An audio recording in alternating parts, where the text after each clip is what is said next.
ఇలా ఈరోజు వర్చువల్గా చేయాలి అని అనుకునేటప్పుడు నేను కొంచెం బాధపడ్డా.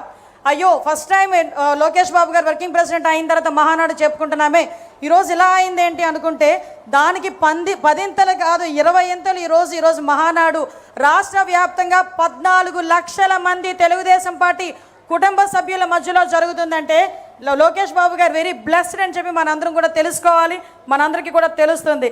యువగలం అధినేత ఎంతోమంది యువకుల తాలూకా తన గలాన్ని తన గలంగా ముందుకు నడిపిస్తున్న యువ నాయకుడు నారా లోకేష్ గారికి ప్రత్యేకంగా నేను ధన్యవాదాలు తెలియజేసుకుంటూ ఈరోజు హైబ్రిడ్ విధానంలో ఈ స్క్రీన్ల ముందు కూర్చున్న ఎంతోమంది తెలుగుదేశం పార్టీ కుటుంబ సభ్యులందరికీ కూడా 14 లక్షల 15 లక్షల మంది కుటుంబ సభ్యులకి ఈరోజు ఇక్కడే ఉన్న పెద్ద నాయకులందరికీ కూడా మరొకసారి ధన్యవాదాలు తెలియజేసుకుంటున్నా.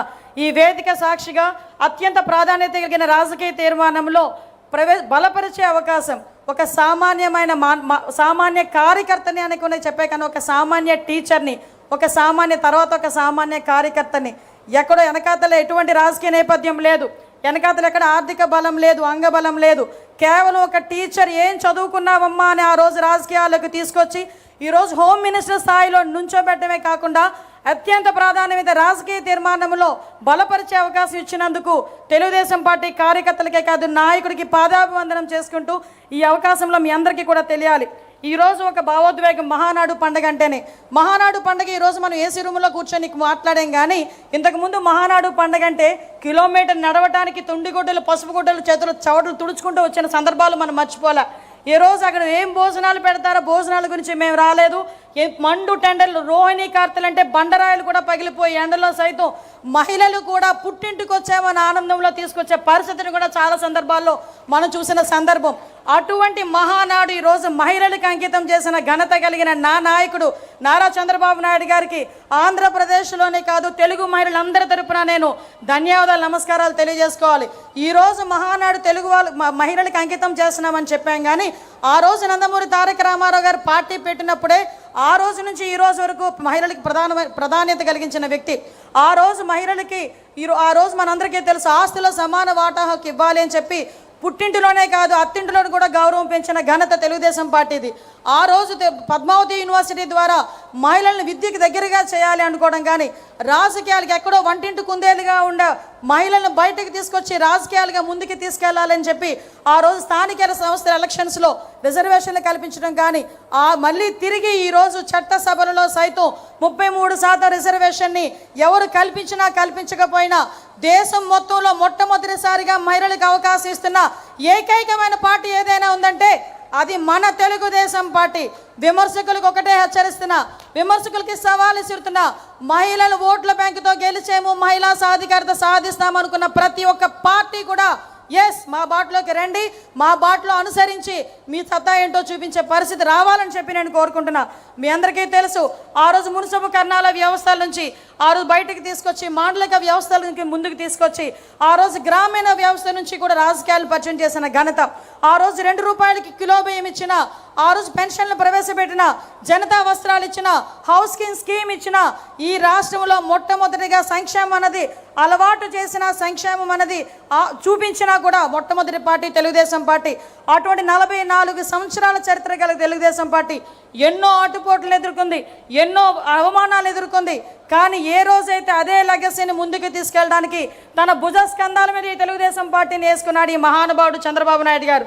ఎన్నో అవమానాలు పడ్డారు, ఎంతోమంది ఎన్నో మాటలు పడ్డారు, అయినా కూడా ఎక్కడ కొంచెం చెక్కు చెదరలే.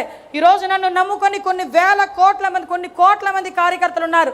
ఆ కార్యకర్తలకి న్యాయం జరగాలి, ఈరోజు మన రాష్ట్రాన్ని బాగు చేయాలి అని 1995లో ఆయన మనకు ముఖ్యమంత్రి అయిన తర్వాత సుమారుగా 2004 వరకు ఆయన తీసుకున్న సంస్కరణలు చూస్తే నిజంగానే తమ్ముడు ఇంత మొన్న ఆది అన్నాడు ఎన్నో సినిమాలు తీయచ్చు, అందులో సినిమాలు తీశారు కూడా.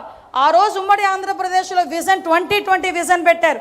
నేను చెప్పానప్పుడు నేను చదువుకుంటున్నాను సార్ మీ 2020 విజన్ టైంలో, మీ 2047 విజన్కి మీ మంత్రివర్గంలో నేను ఒక మంత్రిగా ఉన్నాను సార్, అదే నా అదృష్టం అని చాలా సందర్భాల్లో సార్కి చెప్పా. జన్మభూమి కార్యక్రమం అన్నారు, క్లీన్ అండ్ గ్రీన్ అన్నారు, ఇంకుడు గొంతులు అన్నారు, డ్రిప్ ఇరిగేషన్ అన్నారు, విద్యుత్ రంగంలో సంస్కరణలు తీసుకొచ్చారు, ఐటీకి ప్రోత్సాహం ఇచ్చారు.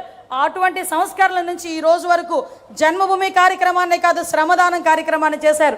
1995 సన్నాటికి పరిస్థితి ఏందిరా అంటే జీతాలు కూడా ఇచ్చుకోలేని పరిస్థితుల నుంచి 2004 వరకు చూస్తే ఆ రోజు ఆంధ్రప్రదేశ్ని ఐటీ హబ్గా మార్చిన ఘనత కలిగిన నాయకుడు మన నాయకుడు. ఆ తర్వాత పార్టీ మారింది, ఆ తర్వాత ధనయజ్ఞం అన్నారు, ఏదోదో యజ్ఞాలు చేశారు, అవినీతి చేశారు. ఆఖరికి 2014 సరికి మళ్ళా మొత్తం భ్రష్టు పట్టించి మళ్ళా తిరిగి తీసుకొచ్చి దానికి యాడ్ అయింది రాష్ట్ర విభజన.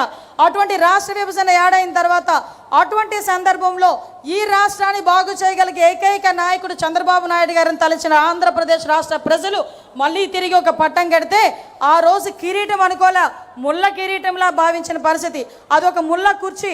ఎందుకంటే 16,000 కోట్ల రూపాయల లోటు బడ్జెట్ ఒకవైపు అయితే, ఒకవైపు నుంచి జనాభా ఎక్కువ, ఎక్కడ వనరులు ఉన్నాయో తెలియదు, కూర్చోడానికి కుర్చీ లేదు, చెప్పుకోవడానికి రాజధాని లేదు, ఏం చేయాలో తెలియని పరిస్థితుల్లో, ఎటువైపు వెళ్ళాలో తెలియని పరిస్థితిలో ఆ దార్శనికత కలిగిన నాయకుడు తాలూకా నాయకత్వం, ఆ విజనరీ నాయకుడు తాలూకా నాయకత్వం మనకి ఆ రోజే ఒక అమరావతిని తీసుకొచ్చి పెట్టింది, ఆ రోజే ఒక పోలవరానికి తీసుకొచ్చి పెట్టింది, ఆ రోజే పోలవరం కూడా ముందుకెళ్ళిన పరిస్థితి కనిపించింది. కియా మోటార్స్ లాంటి ఎన్నో సంస్థలు వచ్చినాయి. ఐటీని కూడా ఇక్కడ కూడా డెవలప్ చేయాలని వైజాగ్ని సెంట్రిక్గా చేసుకొని ఆ రోజు ఐటీని డెవలప్ చేసిన పరిస్థితి. ఇలా చూసుకుంటే ఎన్నో సంక్షేమ కార్యక్రమాలు. ఆ రోజు డబ్బులు లేకపోయినా 200 రూపాయల నుంచి 2,000 రూపాయల వరకు పెన్షన్ పెంచిన ఘనత కూడా గౌరవ ముఖ్యమంత్రి గారిది. పసుపు కుంకుమ ఇచ్చి ఆడబిడ్డలను ఆదుకున్న పరిస్థితి కూడా గౌరవ ముఖ్యమంత్రి గారిది. ఆ రోజు నుంచి ఈ రోజు వరకు కూడా మనం చూసుకుంటే ఎన్నో సంస్కరణలు తీసుకొచ్చారు. తర్వాత స్టార్ట్ అయిందండి అసలు బ్యాండ్ బాజా. ఏ దిష్టి తగిలిందో తెలియదు కానీ ఆంధ్రప్రదేశ్ రాష్ట్రానికి ఏదో అంటారు కదా, ఏ చెడుపు తగిలిందో తెలియదు కానీ ఆంధ్రప్రదేశ్ రాష్ట్రానికి 2019-24 నిజంగా చెప్పాలంటే ఒక డిస్ట్రాక్షన్. ఎలాంటి డిస్ట్రాక్షన్, ఎలాంటి విధ్వంసం అంటే ఇందాక చాలామంది నాయకులు చెప్పారు విధ్వంసం ఎప్పుడెప్పుడు విన్నామా అని. కానీ ఏ రోజైనా 2014లో సీఎంగా ముఖ్యమంత్రి చంద్రబాబు నాయుడు గారు సంతకం పెట్టేది పెన్షన్ల సంతకం పెట్టారు. 2024లో కూడా మొట్టమొదటి సంతకం మెగా డిఎస్సీ మీద, అదేవిధంగా ల్యాండ్ టైటిలింగ్ యాక్ట్ మీద, అదేవిధంగా మన పెన్షన్స్ మీద పెడితే